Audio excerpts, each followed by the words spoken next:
कि प्रिय तुम मेरे प्राण प्राण में हो, सिमट गया जग शून्यता में, तुम मेरे प्राण प्राण में में हो। ये पूरी हम सुनेंगे बाद में। हम्म। बट 72 घंटे, क्या क्या थे वो 72 घंटे? आज आप शेयर करें अगर। मैंने कार्यालय से छुट्टी भी नहीं ली थी हम्म। और काम चल रहा था, बल्कि यहाँ तक भी हो गया एक दिन, शायद दूसरे दिन ऐसा हुआ, इसका प्रमाण उपलब्ध है कि मैं उन दिनों बजट की तैयारियां चल रही थी, बजट बनना होता है फरवरी में, तो मैं छुप के हरियाणा निवास के कमरे में बैठ के अपना काम कर रहा था। तो नीचे किसी पत्रकार ने मुझे देख लिया जाते हुए, और मैं इसलिए आया था कि यहाँ कुछ है नहीं, मैं अकेला बैठ जाऊंगा, डिस्टर्ब नहीं होऊंगा, तो मैं अपने काम में लगा हुआ था। तो उस पत्रकार बंधु ने कह दिया कि, मैंने कहा तुम कैसे? बोला जी हम तो सब लोग यहाँ पे हैं, हमारी तो प्रेस कॉन्फ्रेंस है, आज ही सुबह हुई है। तो मैंने कहा ठीक है। तो बोला सर आप? मैंने कहा मैं तो छुप के कर रहा हूँ। बोलता सर प्रेस कॉन्फ्रेंस के बाद लंच होगा, आप लोग लंच हमारे साथ कर लीजिए, तो गपशप भी हो जाएगी। मैंने कहा ठीक है मैं आ जाऊंगा। तो मैं जब उठा वहां पहुंचा तो बैठे हुए थे सभी बंधु, बहनें भी। तो मैंने कहा शुरू करिए, कहाँ से शुरू करना पूछिए। बोले सर यही बताइए आप क्या कर रहे थे। तो चुपके क्या उनको कर रहे थे? उनको उम्मीद ये थी कि मैं बजट के बारे में कुछ कुछ खबर ले लेंगे। तो मैंने कहा कि देखिए ईमानदारी भरा उत्तर देता हूँ मैं हर बार। बोले हाँ, तो जो आप जो भी कर रहे थे उसके बारे में बताएं। मैंने कहा गे की कविता का जवाब लिख रहा था, लंच ब्रेक थी मेरी। तो फिर ये उनको मैंने सुनाया, तो पहले 2 पैरास बन चुके थे तब तक। अच्छा।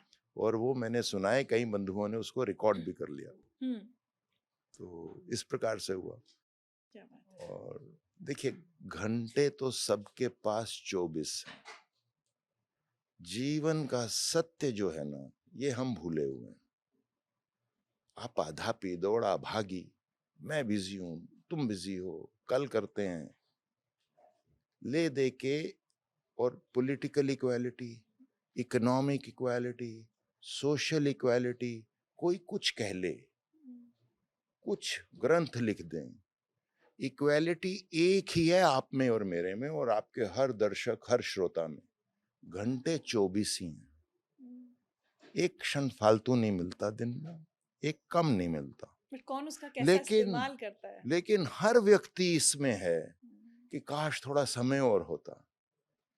क्योंकि क्योंकि जब समय होता है, जब क्षण बह रहा होता है, हम वहां होते नहीं।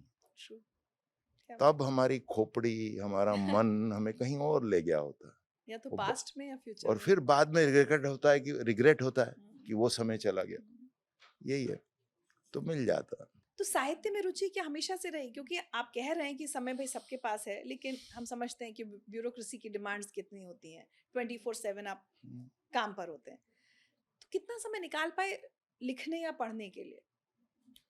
देखिए साहित्य में रुचि तो बचपन से थी, किशोरावस्था में भी बनी रही, यौवन में भी बनी रही, और अब तो 63 वर्ष का हो गया हूँ, बूढ़ा भी कह सकते हैं, कम से कम वरिष्ठ नागरिक तो हो गया, लेकिन बनी हुई है। बल्कि बनी क्या हुई है, कम कभी हुई नहीं।